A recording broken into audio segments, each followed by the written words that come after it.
好，大家翻到嚟我哋 AIOB，今集咧係第15集啦。咁同埋咧，我哋今次個環境又有啲新嘅轉變啦 ，Matthew。係啦，又好唔同咯。之前我哋都係3人最多，今次有4人。係啊，其實唔止4人嘅，現場仲有好多人嘅。咁但係我哋今日拍咧就我哋4個啦。咁簡單介紹下我哋今日個地方喺邊度先啦。咁其實呢度咧就係喺觀塘嘅世達中心12樓 E 室啊。咁我哋今日咧就嚟到一個專門賣相機嘅鋪頭啦。咁呢個地方就叫做 Panda Camera。係。咁呢個咧其實我諗 Matthew 陣間可以講多少少啦，因為呢個都係 Matthew 引薦嘅一個 connection。我熟喺呢度。係你嘅家暴啦。咁但係我哋都想其實我哋講咗10幾集 AI 嘅嘢啦。咁其實我哋都想跳出嗰個既有嘅圈子啊。咁同埋我哋都覺得AI 都未必係要咁 technical 嘅。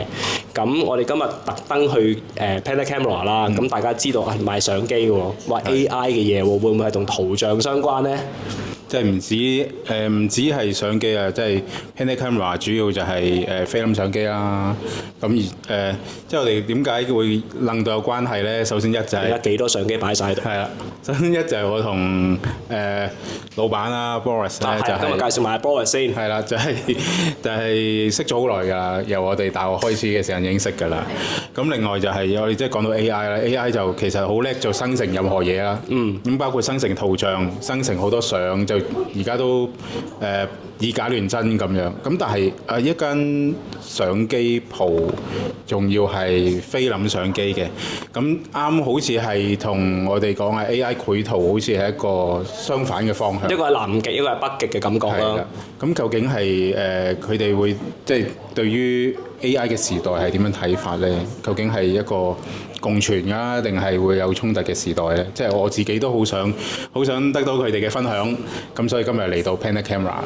咁啊，首先就多謝晒 Boris 啦，同埋多謝 Sammy 啦，咁大家可以接受我哋今日嘅訪問啦。咁希望大家都係有啲更加多對於圖像上高，或者係對於影相上高嘅了解啦。因為我自己都係玩開相機嘅。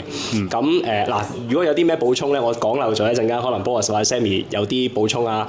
咁我自己感覺啊，而家嘅後生世代啦，咁我都唔後生啦。咁我以前咧仲係影相嘅時候咧，大家都係追單反嘅。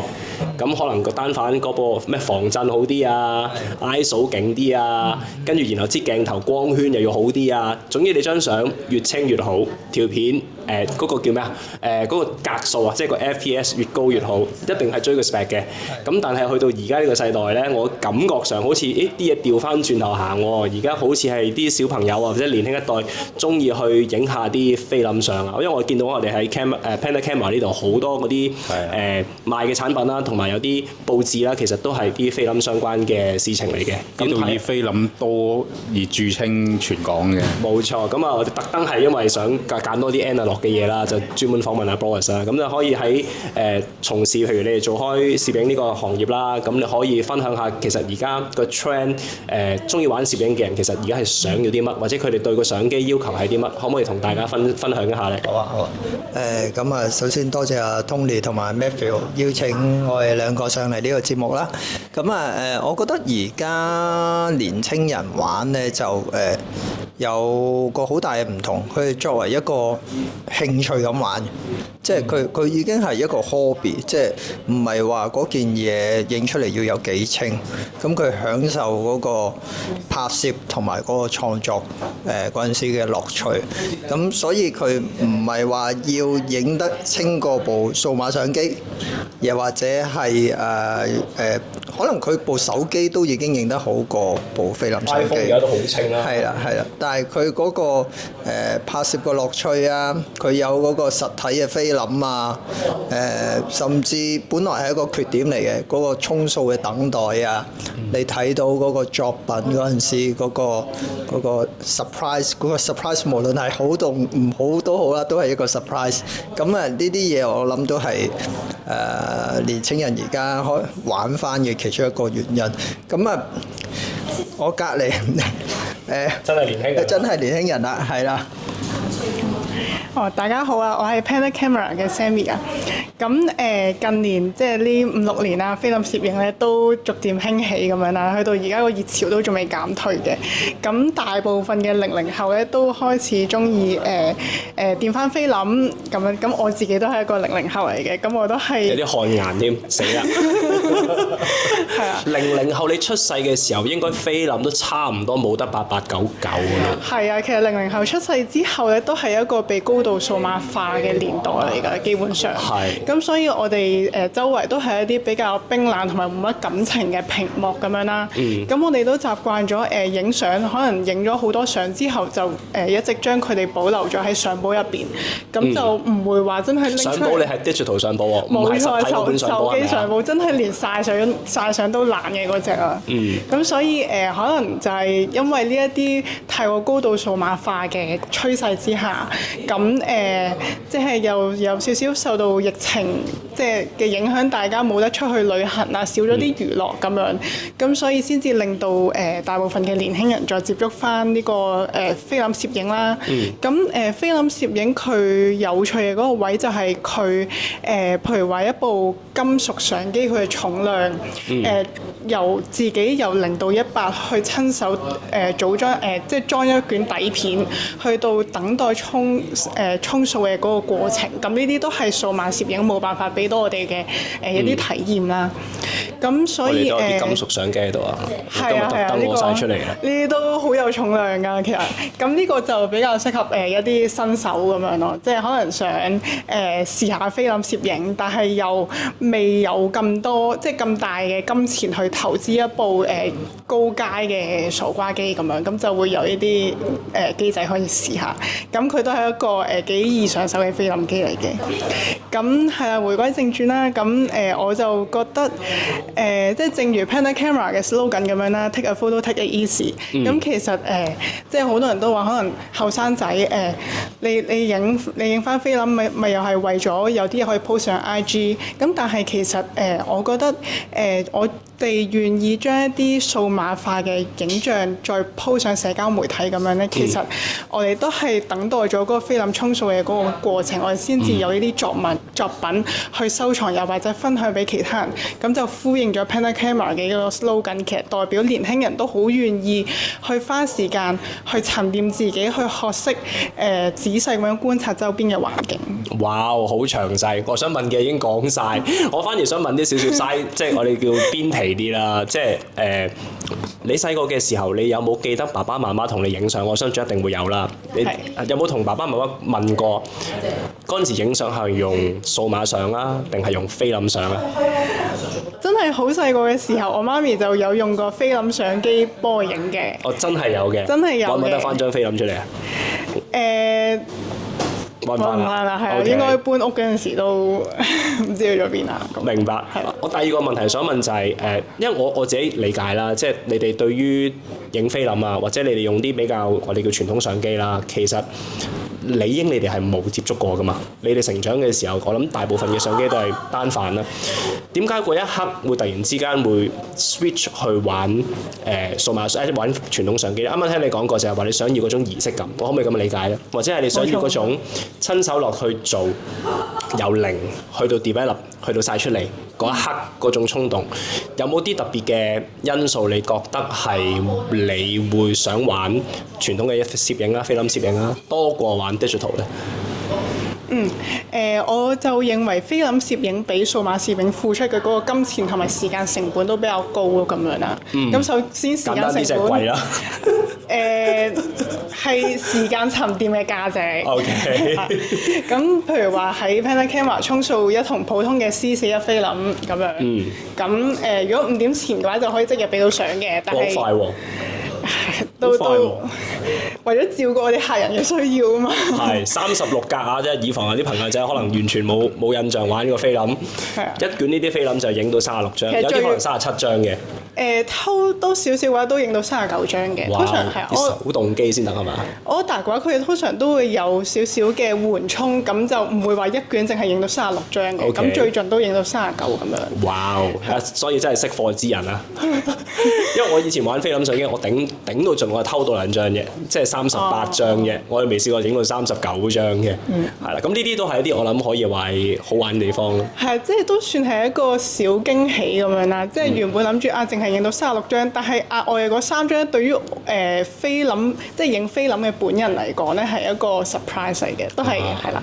即係衝到出嚟，咦有多咗3張喎，咁就好似開心啲咁樣咯。明白。係啦，咁係啊，講翻轉頭啦，即係菲林攝影我哋最快其實都最快1個鐘交到貨，但係講緊1個鐘，其實你用數碼攝影，你根本就唔使1分鐘，你影完之後，你1秒已經可以喺個手機度睇翻張相。而家菲林攝影數碼攝影嗰啲勁嘅 camera 1秒可能30張都一條嘅。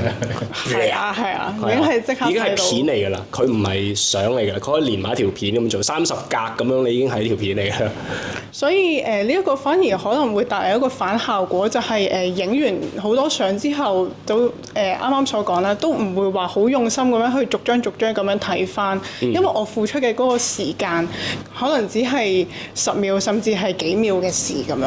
但係菲林攝影唔同，我可能影一卷，我會撳快門之前嘅嗰一刻，我都會構思一下我為咗影到呢一張構圖，我要用嘅光圈嘅指數係幾多啦，快門又係幾多啦，ISO 係點樣啦，仲有好多嘅因素，譬如話我裝嘅呢一筒菲林佢有冇過期啊，佢係電影菲林定係彩色負片啊，咁樣都會影響出到嚟嗰個效果。仲有嗰啲咩正衝負、負衝正嗰啲啊嘛，即係呢啲。其實菲林攝影嘅玩法都比較多，咁所以就會反而呢一種未知嘅驚喜就俾到我哋，又或者好多人一個好嶄新嘅體驗咁樣咯。明白啊！我試下問下 Boris 啦，即係啱啱我哋有個好親身説法，一個後生女就講下自己點樣去入咗坑啦。我成日話入咗攝影，特別係菲林攝影啦。即係你開咗一間店啦，咁同埋你哋一直都可能有唔同嘅客戶，咁嚟到你哋去做一啲唔同嘅查詢啊，又或者買唔同嘅產品啊。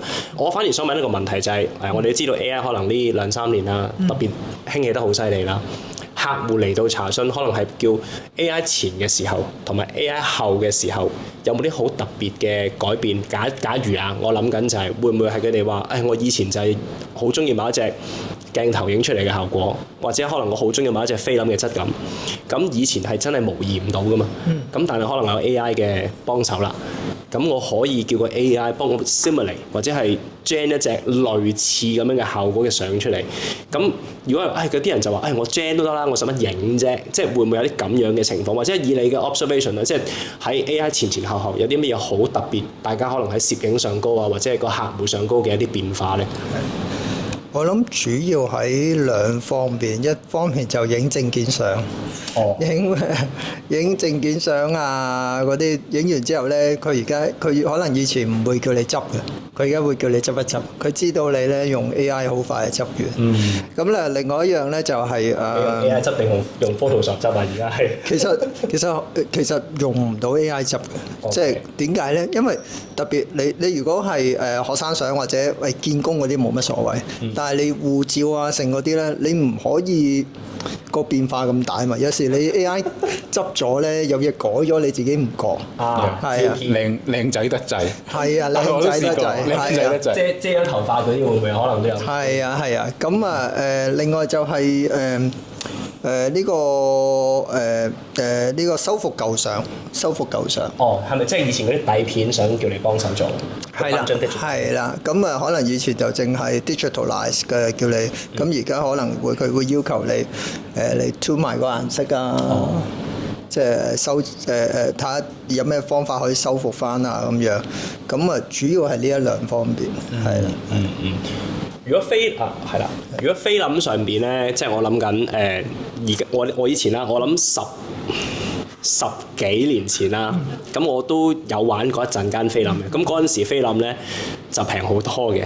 我記得嗰陣時我買一卷菲林咧係唔知30蚊一卷啊。跟住然後咧嗰陣時我好有印象就係我記得係百佳。咁然後咧佢仲有個架咧係可以買菲林嘅，真係嗰陣時我諗10幾年前，佢嗰陣時做特價唔知30幾蚊2盒。因為佢我諗係清貨㗎啦。咁嗰陣時咧，我就買咗好多，咁嗰陣時就存咗好多貨喺度，就喺度做影相。而家就真係我諗大家有玩開菲林就知，買一卷閒閒地啊，最基本 order 呢啲咧3位數字開頭㗎啦，冇得走㗎啦。咁呢樣嘢咧，其實我見嗰個 trend 係真係上得好快嘅。咁呢樣嘢咧，我諗緊就係譬如如果而家做我哋有時啦，做唔同嘅 AI 嘅工具啦，或者我哋啲客戶其實佢哋好多時候都話：喂，唔使影啦，啲 product shot 唔好影啦 ，gen 出嚟得㗎 ，gen 出嚟啦。係，即係我諗緊就係而家其實係一個好兩極嘅生態，即係有啲人係我都想問一下啦，即係問下 Boris，即係佢即係攝影咁耐，即係頭先好似阿 Tony 咁講，而家即係 gen 相，無論 product 相又得，人像相又得。其實由以前菲林相機，去到後來數碼相機，去到而家 AI gen 相，其實喺嗰個對於 Boris 嚟講，即係或者玩開攝影嘅影友嚟講，覺得菲林相機同之後數碼化咗之後嘅相片，其實最大嗰個分別會喺邊度咧？你無可否認嘅，而家你喺網上邊有好多 Apps，你可以將一個數碼相片，跟住再將佢菲林化佢，即係套個 filter 咁樣，係咁呢個睇起嚟係比較難分別嘅，咁我諗主要就係喺嗰個景深嗰度就比較難模擬啲，係。可以講解下咩係景深？慎防我哋有啲朋友仔唔係玩開攝影嘅，佢唔知咩係景深係啲乜嘢嚟喎。使唔使攞俾你？嗰個景深同埋透視感啊！我幫你攞住啊，係啦。係。咁唔緊要，我都 OK。咁佢景深咧就譬如話有啲人影人像嘅，佢中意後邊前清後朦嗰啲係啦，朦晒。咁其實而家好多AI 都做到嘅，但係就嗰個過渡就唔係好自然咯。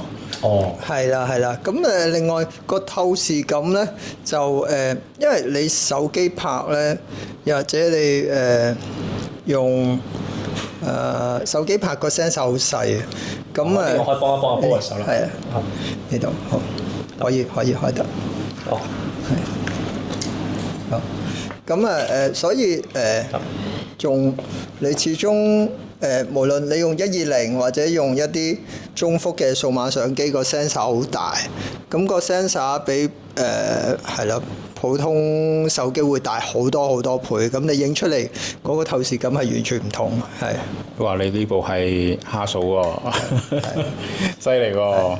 預防有啲朋友仔未知，即係可能嚟睇 AI 節目冇玩相機嘅話，蝦數可以話係頂流啦，係咪啊？頂流啦。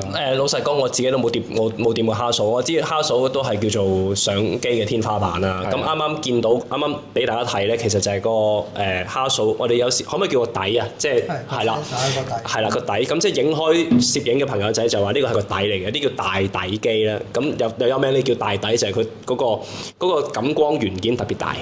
咁所以啱啱阿 Boris 講就係個感光元件大嘅話咧，咁影出嚟嘅效果嗰啲透視感覺咧，就係啲物理效果嚟噶嘛，啲光學效果嚟噶嘛。咁佢就唔係計出嚟嘅，即係唔係用 AI 佢運算出嚟嘅，真係個光入到嚟咁樣折射入到去。咁呢個效果咧就 AI 暫時嚟講係應該係比較難去做嘅。係。如果調翻轉我又分享下，即係我就影相就 Boris 就知啊，所以影相就唔係好識嘅。雖然我向佢請教一下啦，因為又想玩下啦。但係 gen 相我 gen 得多啊。其實我會覺得AI gen 嘅相係快嘅，同埋可以好根據你想要嘅嘢，佢真係構到出嚟嘅。但係佢始終缺少一啲叫做現實感啊。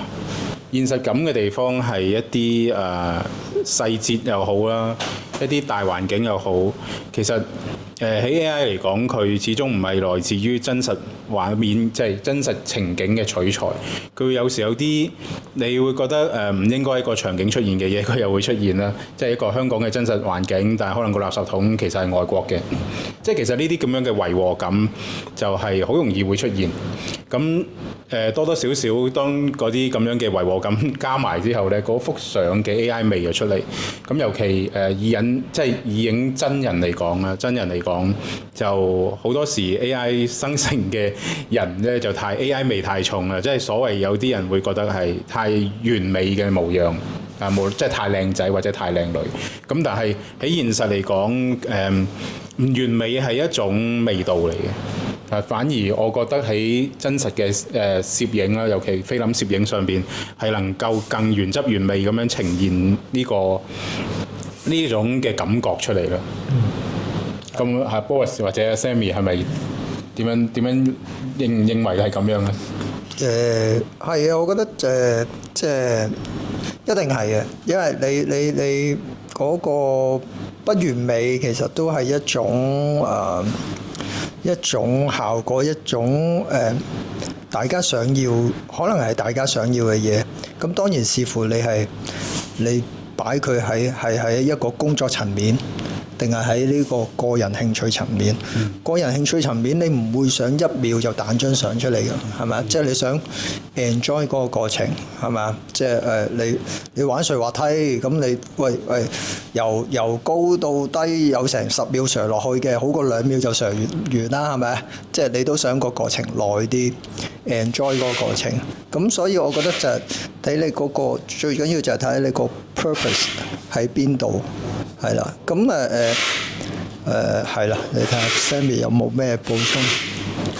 即係好似啱啱講到由菲林過到去數碼嗰個年代咁樣啦，其實都同 AI 嘅嗰個道理都有少少類近嘅。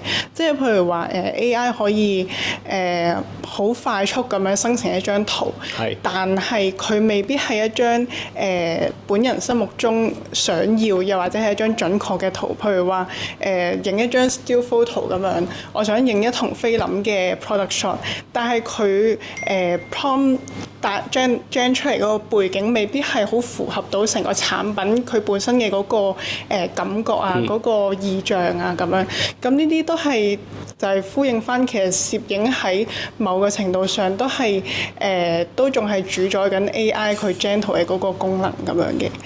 咁但係我就覺得 AI 同即係呢個攝影或者菲林攝影啦，佢哋唔應該係一個對立嘅關係嚟嘅，佢哋係可以並存嘅。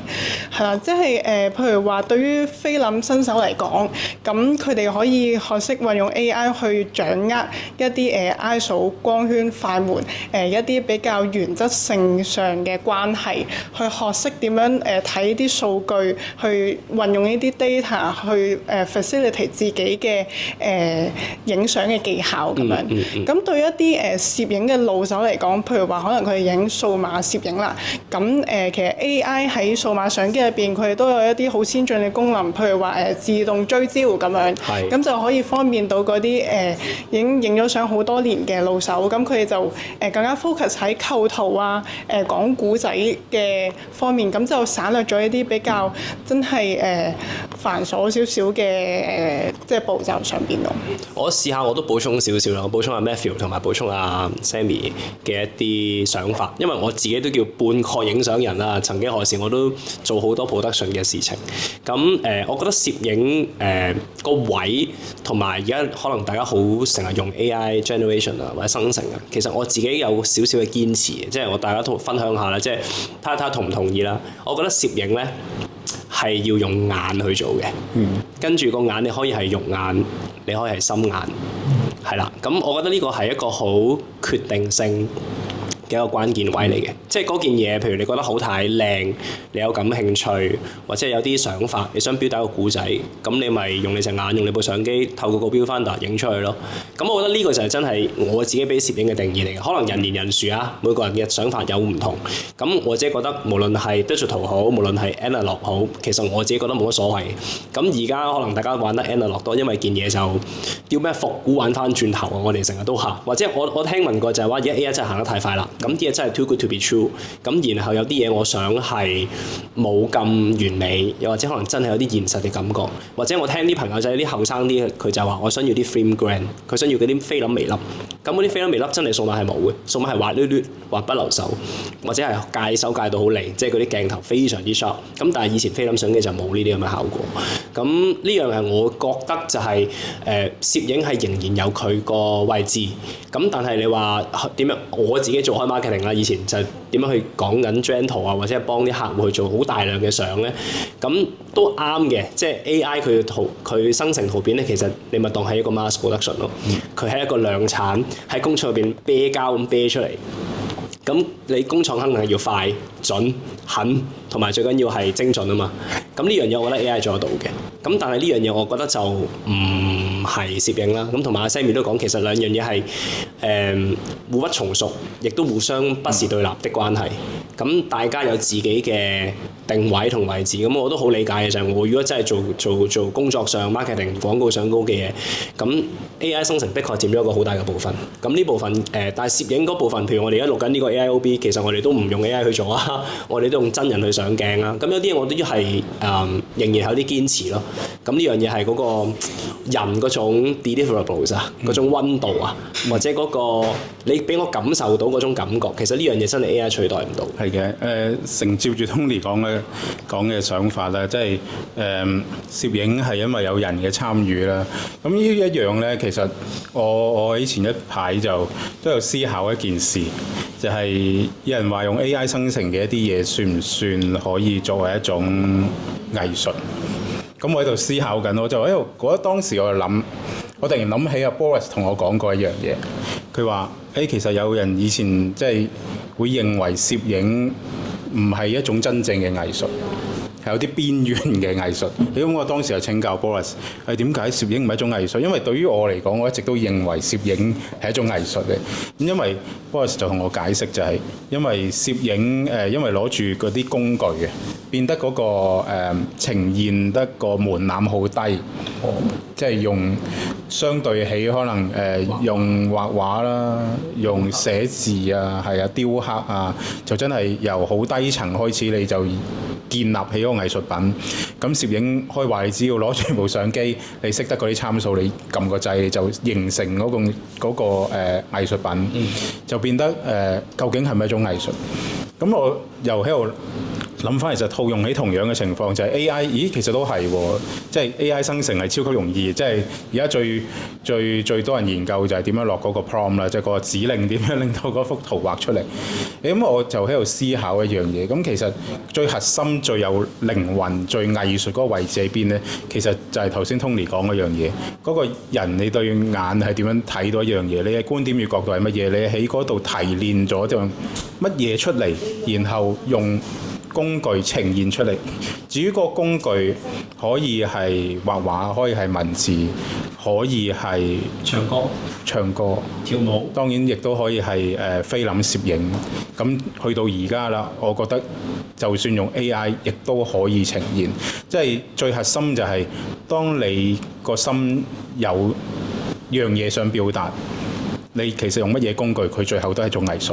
當你冇嘅時間，你只係隨便撳個掣，即係講真啦，我自己攞部手機，今日食乜嘢，影幅嘅時間，我一定唔會心入邊一啲藝術感都冇，我只係做一種記錄，咁就絕對同藝術無關。咁所以話個工具其實係乜嘢，我覺得唔係最重要，即係反而係嗰個心係最重要。有冇一個藝術嘅心攞住部相機去影，我覺得係即係嗰個差異就喺呢度。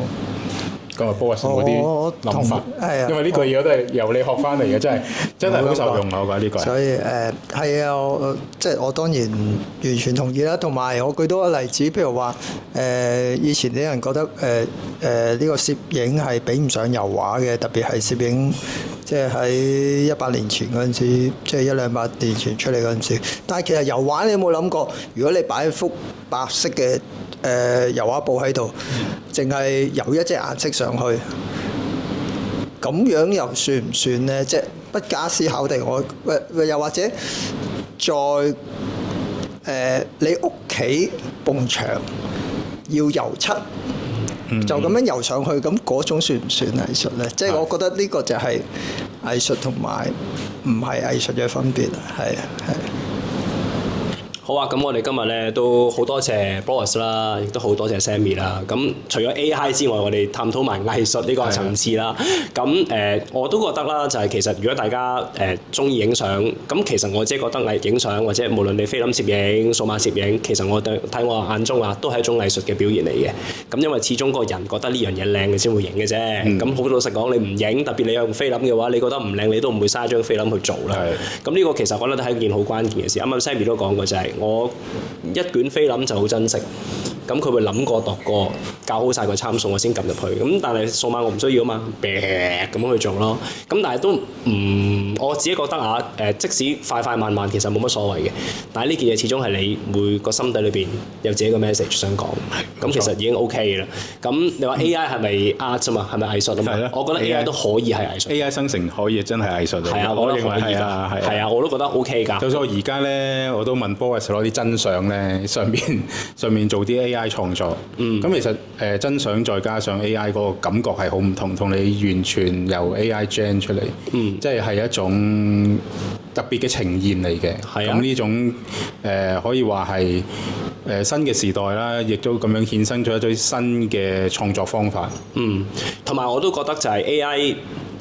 叫做普及咗啦，咁大家做藝術或者想表達一個 message， 其實個門檻又低咗嘅。冇錯。咁同埋我都好主張就係將件工具係普及化、平民化，或者係更加多人去使用。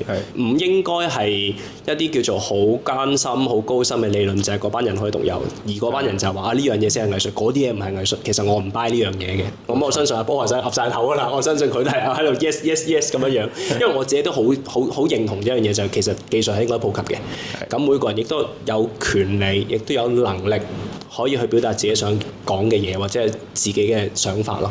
係咯，我覺得大家都可以多啲關注下，除咗 AI 啦，都可以關注下，譬如呢啲叫做 analog 嘅藝術analog 嘅攝影啊，菲林攝影。咁其實喺今日，如果大家覺得喺 Panda Camera 都俾到好多意見喎，好多想法喎，咁當然可以歡迎嚟呢度。係嘛？半市喺觀塘同銅鑼灣都有。同埋其實AIOB 可以上嚟咯。AIOB 係一個 YouTube 節目啊。其實 Panda Camera 都有 YouTube channel 嘅。可以啊，擺埋下邊啦。